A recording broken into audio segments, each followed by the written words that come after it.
فلاحیہ public school ملہرہ کے اس educational annual function کے موقع سے موجود اس اسکول کے پیارے بچوں کے گارجین حضرات، پیاری بیٹیوں، میں سب سے پہلے اپنی دل کی گہرائیوں سے آپ سب کو مبارکباد دینا چاہتا ہوں کہ آپ لوگ اس اچھے اسکول کے اسٹوڈنٹ ہو، اور آپ کے حوالے سے میں آپ کے اچھے ڈائریکٹر جناب ناجد صاحب، شہنواز صاحب جو دوسرے معاون ٹیچر ہیں ان کے، احسان صاحب اور حافظ ثقیل صاحب کا شکریہ ادا کرنا چاہتا ہوں، جنہوں نے اس دور افتاد اور پسماندہ علاقے میں ایک اچھے تعلیمی ادارے کو قائم کر کے اپنی نسل کی ترقی اور اس کی بہتری کا خواب بنا ہے۔ ہم بڑے ممنون و مشکور ہیں اپنے رفقا کا، یا میری آنکھیں دیکھ رہی ہیں اس پنچایت کے بہت ہی ذمہ دار اور سماج کی تعمیر کے لیے ہمیں سے فکر مند رہنے والے ملکیہ جناب بھائی افتخار صاحب، اس علاقے میں دینی اور دنیاوی تعلیم کو ایک پاکیزہ مرکب کے طور پر پیش کرنے والا عالم دین حضرت مولانا سید صاحب، میرے بڑے بھائی جناب الحاج خلیل صاحب، بھائی جناب ساحد صاحب، راغب بھائی، مکتوب بابا، عزیزی پرویز و جسیم، ہمارے ایک اچھے اسکول کے ڈائریکٹر جناب بھائی عقیل بدر صاحب، کشن گنج میں ایک اچھے اسکول کے ڈائریکٹر عزیزی تفہیم بابو، اور یہاں پر موجود میرے سبھی رفقا اور بزرگوں، میری خواہش تھی کہ میں دیر تلک اس پروگرام میں رہتا۔ اس پروگرام کی دعوت ہی چونکہ مجھے کل ملی اور مجھے ابھی پٹنہ 5:30 بجے گاڑی ہے، مجھے جانا ہے، مجھے پہلے سے خبر ہوتی تو میں دیر رات نکلتا اور دیر تک یہاں پروگرام میں رہتا۔ میں نہیں رہ پا رہا ہوں، اس کے لیے معذرت۔ عزیزوں، اس وقت اس ملک میں عام انسانوں کے لیے بڑے مسائل کھڑے ہو گئے۔ ملک کی آزادی کا خواب بنا گیا تھا کہ ملک آزاد ہوگا تو امیر اور غریب سب کے بچوں کو ایک ساتھ تعلیم ملے گی، لیکن افسوس اس ملک کی آزادی کے بعد سب سے زیادہ اگر نقصان کسی کا ہوا ہے تو غریب طبقے کا ہوا ہے۔ انگریزوں کے زمانے میں جس طرح سے امریکہ میں، افریقہ کے کچھ علاقوں میں انگریزوں نے گوروں کے لیے الگ اور کالوں کے لیے الگ قانون بنائے، آج اس ملک میں اسی حالت سے ہم لوگ دوچار ہیں۔ امیروں کے لیے بچوں کے اسکول الگ، غریبوں کے بچوں کے اسکول الگ، امیروں کے بیماروں کے ہاسپٹل الگ، غریبوں کے بیماروں کے ہاسپٹل الگ۔ بھائی عادل صاحب یہاں پر ہیں، اچھے ٹیچر، اور سرکاری ٹیچر بھی یہ گواہی دینے پر مجبور ہے، زبان سے گواہی نہیں دیتا کہ سرکاری اسکولوں کی حالت اچھی نہیں ہے، لیکن عمل سرکاری اسکول کا ٹیچر سرکاری اسکول میں نہیں پڑھا کر پرائیویٹ اسکول میں اپنے بچے کا داخلہ کرا کے وہ یہ بات کہنے پہ مجبور ہے کہ میرے بچے کا مستقبل بھی ان پرائیویٹ اسکولوں سے جڑا ہے۔ بلا شبہ اس وقت سرکاری اسکول کے ٹیچروں کی صلاحیت کم نہیں ہے، لیکن موجودہ وقت ایک نظام ایسا ہو گیا ہے کہ ہمارے اسکول میں، سرکاری اسکول میں تعلیم نام کی کوئی چیز باقی نہیں۔ علام بھائی یہ لوگ ہیں اپنے زمانے میں ہائی اسکول گئے، روٹا ہائی اسکول کا جو معیار تھا، سونتھا ہائی اسکول کا جو معیار تھا، بادروج ہائی اسکول کا جو معیار تھا، آج کسی بھی ہائی اسکول میں اس معیار کو تلاش کرنا ریگستان میں چشمہ تلاش کرنے کی بات۔ میں یہ وقت چونکہ کسی بہت ہی سنجیدہ گفتگو کا نہیں ہے، بچوں کی تعداد ہے، تاہم چند جو ہمارے بزرگ ہیں اس میں ہم ایک درد کی شرکت آپ سے چاہتے ہیں۔ کہ اس وقت ہمارے ہاں جدید تعلیم کے نام پر جو ادارے قائم ہوئے ہیں ان اداروں کی قدر کرنے کی ضرورت ہے۔ ایک بڑا نقصان ہمارے غریب بھائیوں کا ہوا کہ پہلے امیر کبیر لوگوں کے بچے بھی یہیں کے ہائی اسکولوں میں پڑھتے تھے۔ تقریباً 90 سے پہلے تک غریبوں اور امیروں کے بچوں کے اسکول بہت زیادہ الگ نہیں ہوئے۔ 1980 تک اگر دیکھیں گے تو روٹا ہائی اسکول میں وہاں کا غریب ایک رکشہ چلانے والا کا بیٹا بھی پڑھتا تھا اور وہاں کے بی ڈی اور سی او کا بیٹا بھی پڑھتا تھا۔ لیکن اب حالت یہ ہے کہ بلوک کے چپڑاسی کا بیٹا بھی سرکاری اسکولوں میں پڑھتا ہے، اور یہ اسکولوں میں جو بے تحاشا پیسے خرچ ہو رہے ہیں، اربوں روپے جو تعلیم کے نام پر خرچ ہو رہے ہیں، وہ غریبوں کے خون اور پسینے کی کمائی سے۔ اور ابھی آپ کو ٹھنڈا کرنے کے لیے کہیں سائیکل، کہیں پوشاک، کہیں انڈے، کہیں کھچڑی، بستہ چھوڑ کر بچے کے ہاتھ میں کٹورا پکڑا دیا گیا۔ ہم اور آپ اسی میں خوش ہیں۔ یقیناً ہے کہ جو بیچارے غریب بچے ہیں، ان غریب بچوں کے اگر دوپہر کے کھانے کا کام مڈ ڈے میل کے نام سے ہو جاتا ہے تو ہمیں اس کا اعتراض نہیں، لیکن کیا صرف دوپہر کے بھوک مٹانے کا نام اسکول ہے؟ بچوں کے رنگین پوشاک اور سائیکل لے جانے کا نام اسکول ہے؟ اسکول میں یہ سارا سامان مل رہا ہے لیکن اچھی تعلیم نہیں مل پا رہی۔ یہ سرکاری اسکول بھی ہمارے اسکول ہیں، ان اسکولوں کو بھی بہتر بنانا ہم سب کی ذمہ داری ہے کہ ہم ان اسکولوں کے بارے میں بھی سوچیں۔ ایک بڑی بات جو میں کہنا چاہتا ہوں کہ اس وقت غریبی نے ہمارے لوگوں کو پردیس جانے پر مجبور کر دیا ہے، اور آنے والے 50 سالوں میں بھی ابھی آپ کے روزگار کے مواقع آپ کی بستی میں ملنے نہیں جا رہے۔ آج جو ماں بہن کے بدن پہ اچھے کپڑے، گھر پر اچھا سا چھپڑ، شادی میں جو روغن، یہ جو آیا ہے یہ آپ کے کھیت اور کھلیانوں کی پیداوار سے نہیں، یہ جو کچھ بھی آیا ہے پردیس کی کمائی سے آیا ہے۔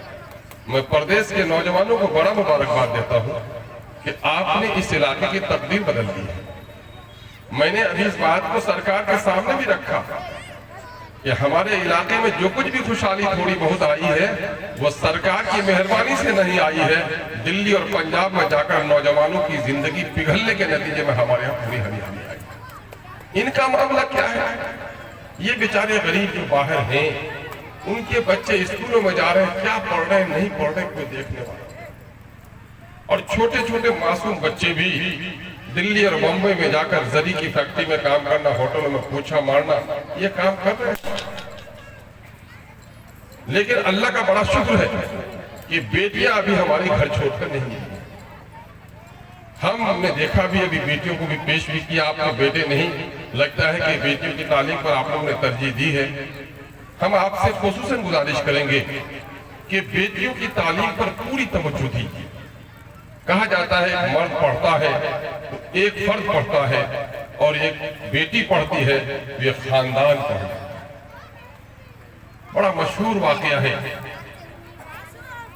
کہ میں بھول رہا ہوں اس حکمراں کا نام، کہ جنگ جیت کر آیا تو اپنے سپاہیوں کو، جو لوگ ان کے جرنیل تھے، ان کو اس نے کہا کہ میں جو جنگ جیتا ہوں، میرے سپاہی نے، میرے کمانڈر نے بڑی محنت سے جنگ جیتی ہے، ہم ان کو انعام دینا چاہتے ہیں۔ تو بادشاہ کے ہم محفل سجائی گئی اور وہاں پر سب لوگ آئے، سپاہیوں کو بلایا گیا، ان کے کمانڈرز کو بلایا گیا کہ انعام دیا جائے۔ دور ایک بڑھیا کھڑی تھی، نظر پڑی حکمران وقت کی، سپاہی سے کہا آج تو خوشی کا نظارہ ہے، یہ بڑھیا کون کھڑی ہے؟ لگتا کوئی حاجت مند ہے، اس کو کچھ دے دو اور اسے بھیج دو۔ سپاہی گیا، کہا کہ بوڑھی ماں آج تو فوج کے نوجوانوں کو انعام دینا ہے، تمہیں کون سی ضرورت پڑ گئی تو یہاں آئے ہو؟ بولو کوئی ضرورت ہے تو ضرورت پوری کر دی جائے۔ اس بڑھیا نے کہا بیٹا مجھے کوئی ضرورت نہیں ہے، جس فوجی کو انعام دینا ہے میں اس کی ماں ہوں، اپنے بیٹے کے سر پر انعام کی پگڑی دیکھتے آیا۔ حکمران وقت اپنی کرسی سے اٹھا، جب سپاہی نے کہا حضور وہ کوئی حاجت مند خاتون نہیں ہے، وہ جو سپاہی جس کو آپ انعام دینا، کمانڈر جس کو انعام دینا چاہ رہے ہیں آپ، اس کی ماں ہے، اپنے بیٹے کی خوشی کے اس لمحے کو دیکھنے آئی ہے۔ کہا بلاؤ ماں کو۔ وہ عورت جب آئی تو اپنے سر کی پگڑی حکمران نے اس کے پاؤں میں ڈال دی۔ میری ماں، مجھے اس ملک میں ایسے ہی ماؤں کی ضرورت ہے جو اتنے اچھے بیٹے جنم دے سکتے ہیں۔ جو ایک ماں اچھی بنے گی تو ایک نسل اچھی بن سکتی ہے ہماری۔ اس لیے آج بیٹیوں کی تعلیم دینے کی ضرورت ہے، لیکن ہم لوگوں کو سن بہنے کا روگ لگ گیا ہے۔ سنتے ہم لوگ سب کچھ ہیں، اثر ہم لوگوں پر نہیں ہوتا۔ ابھی سوشل میڈیا نے آپ کے گاؤں تک ایک خبر پہنچائی ہے۔ عائشہ نام کی ایک لڑکی جس کے شوہر نے اس پر ظلم کیا، جہیز کے نام سے اس پر زیادتی کی، اور وہ لڑکی ہنستی ہنستی مسکراتی ہوئی ویڈیو بھی بناتی ہے، اور گجرات کے اس علاقے میں احمد آباد کی بستی میں وہ لڑکی شوہر کی شرارت سے تنگ آ کر خودکشی یعنی کہ پانی میں ڈوب کر مر جاتی ہے۔ جہیز کے خلاف مضمون لکھ رہے ہیں لوگ، جہیز کے خلاف تقریریں کر رہے ہیں لوگ، لیکن افسوس کہ جو تقریریں کی جا رہی ہیں سماج میں اس کی کوئی تصویر نظر نہیں آ رہی۔ آنے والے دن بڑے خطرناک ہیں، یا کئی ذمہ دار لوگ ہیں۔ ابھی ہم لوگوں کی ایک لڑائی چل رہی ہے۔ بہار کے اسکول میں فارسی پڑھائی جاتی تھی، فارسی کے ساتھ اردو پڑھائی جاتی تھی۔ حکومت کی شرارت کے نتیجے میں فارسی کو بے دخل کر دیا۔ اب 5+1 کا ایک فارمولا جو نیا مانک منڈل بنا ہے ایجوکیشن کا، اس میں ہے کہ سوشل سائنس کا ٹیچر ہوگا، سائنس کا ایک ٹیچر ہوگا، میتھ کا ایک ٹیچر ہوگا، انگلش کا ایک ٹیچر ہوگا، ہندی کا ایک ٹیچر ہوگا 5، اور ایک ہیڈ ماسٹر ہوگا 6۔ اردو، بنگلہ، بھوجپوری، سنسکرت کے جدید بچے ہوں گے تو ٹیچر بن جائیں۔ اردو بہار کی دوسری سرکاری زبان۔ اردو اگر اس کی لیپک کو، اس کے رسم الخط کو چھوڑ دیں تو کروڑا کروڑ کی زبان، اور اس کے لیپک پر بھی اس کے اگر آپ وہ کریں تو بہار میں تقریباً 2 کروڑ لوگوں کی زبان۔ تو اردو سے آپ کے بچوں کو محروم کیا جاتا ہے۔ اچھا اساتذہ، میں آپ سے گزارش کروں گا، آپ ہماری بیٹی کو انگریزی بھی پڑھائیں، آپ ہمارے بیٹی کو ہندی اور سنسکرت بھی پڑھائیں، لیکن اگر یہ غیر مسلم بھائی کا بچہ ہے، اس کی جو دھارمک آستھا ہے، اس کی جو نیتک شکشائیں ہیں، ماں کا آدر کرنا، پتا کے آدیش کا پالن کرنا، پڑوسی کے ساتھ پریم سے رہنا، سماج میں نیائے اچت بات کرنا، یہ سب کے دھرم میں لکھا ہے۔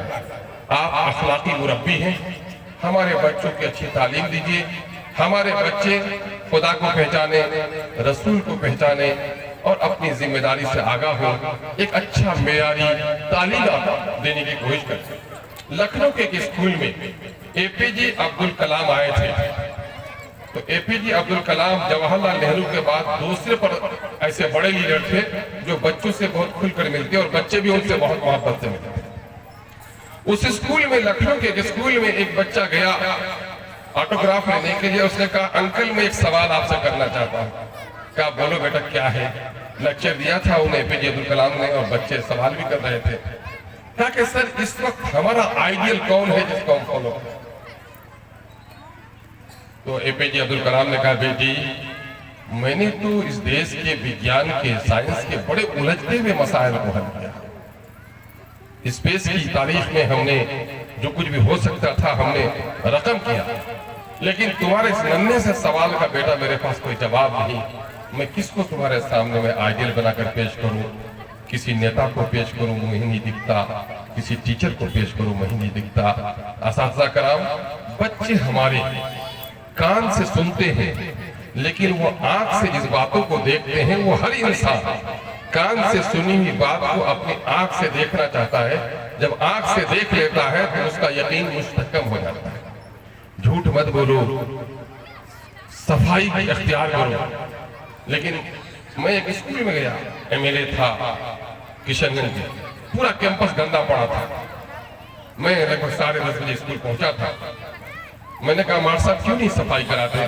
بولے ہاں کراتے ہیں، ہر دن نہیں کرا پاتے ہیں آج۔ میں نے کہا آج کرا لیجیے، بچوں کو بلا رہا ہے، آؤ صفائی کرو، چھڑی لے کے کھڑے ہیں۔ تو مجھے رہا نہیں گیا، میرے ساتھ 2-3 لڑکے تھے، میں نے کہا چلو ہم لوگ چننا شروع کر دیتے ہیں۔ جب ہم لوگوں نے وہاں پر کنکر پتھر چننا شروع کر دیا کاغذ کے ٹکڑوں کو، تو 5 منٹ میں پورا کیمپس صاف ہو گیا تھا۔ تو ہمیں کرنے کے لیے، بچوں کو سکھانے کے لیے اچھے عمل کرنے پڑیں گے۔ میں غریب بھائیوں کے لیے پیغام دے کر جانا چاہتا ہوں، میرے غریب بھائیوں، آنے والے دن بڑے خطرناک ہیں۔ بیٹیوں کے بازاروں میں بکنے کی نوبت جہیز کے لوٹیروں نے کر دی ہے، اور سماج کے دولت مندوں نے جہیز کو کی لعنت بنا کر غریبوں کی بیٹیوں کو شادی کو مشکل بنا دیا ہے۔ دوسری طرف فیشن نے ہماری بچوں کا ایمان چھین لیا ہے۔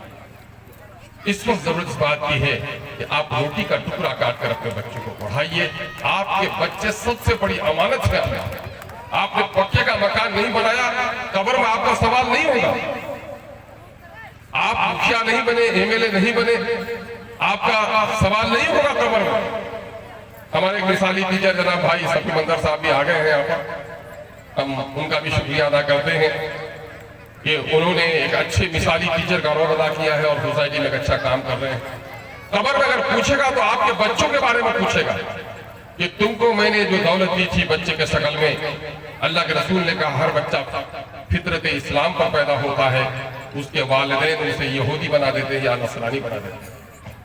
یہودی اور نصرانی صرف عقیدے کے اعتبار سے نہیں، آپ کے بچے کے اخلاق کیسے ہو، جھوٹ اور سچ میں تمیز کرنا، لوگوں سے خوش اخلاقی سے پیش آنا، یہ سب کچھ ہم پر ذمہ داری ہے کہ ہم اپنے بچوں کو ان چیزوں کو منتقل کریں۔ اللہ ہم لوگ اس کی توفیق عطا فرمائے۔ میں ایک بات اور کہوں گا کہ اس وقت کچھ یتیم بچے ہیں ہمارے سوسائٹی میں۔ بچے جب یتیم ہو جاتے ہیں تو بے سہارا سے ہو جاتے ہیں۔ ماں کبھی کبھی بیجا محبت کر کے اپنے نظروں سے دور ہونے نہیں دینا چاہتی، اور گاؤں سماج کے لوگ اس کی یتیمی کے شروع دن کے بارے میں فکر مند ہوتے ہیں، اس کے کرتا کپڑا کے بارے میں فکر مند ہوتے ہیں، لیکن ہمیں اس کی تعلیم کے بارے میں بھی فکر مند ہونا ضروری ہے۔ کوئی بھی بچہ 6 سے 12 سال کی عمر کے اندر اگر وہ پڑھنا چاہے تو میٹرک تک کی اس کی پوری فیس ادا کرنے کا نظم کیا گیا ہے، اور کوئی بھی بچہ اگر یہاں بھی کوئی بچہ ایڈمیشن لیتا ہے اگر وہ یتیم ہو اور 12 سال سے کم کی اس کی عمر ہو تو وہ میٹرک تک جس اسکول میں پڑھے گا اس کا خرچ انشاءاللہ دینے کا انتظام کرا دیا گیا ہے، اس کے لیے ہم نے اسے رابطہ کرا۔ اور میں چاہتا ہوں کہ بھیسا بلاک سے اس مرتبہ ہم 10 بچے کو ایسا چننا چاہتے ہیں جس 10 بچے کو ہم میٹرک تک بلکہ انٹرمیڈیٹ تک اس یتیم بچے کو انگلش میڈیم کے بالکل اخلاقی تعلیمات پر مبنی نصاب کے ساتھ تعلیم دینے کے نظم کرنے کے لیے ہم نے گزارش کی ہے پوری این جی او سے، اور انہوں نے یقین دلایا ہے کہ آپ ایسے بچوں کو چنیے۔ آپ لوگوں سے گزارش کریں گے، ابھی کئی بچے ہمارے ہیں، ابھی میں مل کے آیا کلاس 10 میں ایک بچہ پڑھتا ہے، کئی بچوں کو ہم لوگوں نے بھیجا ہے، اچھی تعلیم ہو رہی ہے۔ آئیے ایک مرتبہ عہد کیجیے کہ بچوں کو تعلیم دیں گے، لیکن تعلیم کیسے دیجیے گا؟ سال بھر میں بھوج کھانے کے لیے آپ کے پاس کوٹا ہے۔ اس مہینے میں ایمانداری سے بولیے مارچ کے مہینے میں کوئی بھی 5000 سے کم کا بھوج کھائے ہیں کیا؟ اور ہمارا پیمانہ عزت کا ہو گیا ہے، مولی تو 10 کا روکا چلے جاؤ، آج تو وہ 5-6 جب آئے ہیں، کال 4-5 ہزار سے چھوٹا رو دن سے اسکول بند ہو گئی ہے، کنیا نہیں جاؤ جب آئے ہیں۔ یہ سب سے بڑی رکاوٹ ہے اس قوم کی بربادی میں۔ میرے بھائیوں، بھوج بغیر چبانا کے کرو تاکہ کوئی نہیں آئے تو شکایت نہیں کر سکو۔ ولیمہ کی دعوت قبول کرنا مستحب یا واجب ہے، مولانا سے پوچھ لیجئے، لیکن ہمارے ہاں جو یہ ولیمہ ہوتا ہے یہ ولیمہ مسنونہ نہیں ہے، یہ ہوٹل ہے، پیسہ دے کر کھانا کھانا اور ہوٹل کھول کر کسی کو دعوت دینا اور نہیں آئے تو شکایت کرنا کسی اخلاق مند انسان کا فریضہ نہیں ہے۔ شادی میں کٹوتی کیجئے۔ اس ملک میں بالخصوص مسلمانوں کے عقیدے پر ڈاکہ ڈالا جا رہا ہے، آپ کی تعلیم برباد کی جا رہی ہے، آپ کے اسکول برباد کیے جا رہے ہیں، اور آنے والے دنوں میں اس ملک کے جو حالات بننے جا رہے ہیں اگر ہم نے اپنے بچوں کی صحیح تعلیم و تربیت نہیں کی تو ہم کو آنے والے دنوں میں بڑا نقصان اٹھانا پڑے گا۔ ابھی کا پڑھا لکھا این آر سی کون لا رہا ہے؟ N D A. آپ کی شریعت پر حملہ کون کر رہا ہے؟ 26 آیات پر مقدمہ کس نے دائر کیا؟ یونیفارم سول کوڈ کو کون ختم کرنا چاہتا ہے؟ یہ سب قوم ہمارے پڑھے لکھے لوگ آج دوست اور دشمن میں تمیز نہیں کر پاتے۔ تو جب آج کے فتنوں میں ان فتنہ گروں کا تمیز نہیں کر پاتے تو جب کانا دجال آئے گا اس دجال کو کیسے پہچان پاؤ؟ اپنے بچوں میں فطرت پیدا کرو، کہ جو میری ملت کا دشمن ہے وہ ہمارا دشمن ہے، جو میری ملت کا دوست ہے کالا کلوٹا بلال حبشی اگر ہماری تحریک میں شامل ہوتا ہے تو نبی کے آغوش میں وہ اپنا سر رکھ سکتا ہے، اور گورا چٹا گورا چٹا ابو جہل اگر میرے نبی کا انکار کر سکتا ہے تو میری محفل میں آنے کی اس کو اجازت نہیں ہو سکتی۔ یہ جذبہ پیدا کرنا ہے۔ سماج میں جائیے، حق اور انصاف کی بات کیجیے، ظلم ہو رہا ہو تو گواہی دینے کی بات کیجیے، لیکن ہمارے سماج میں ظلم کے خلاف گواہی دینے کے لیے کوئی تیار نہیں۔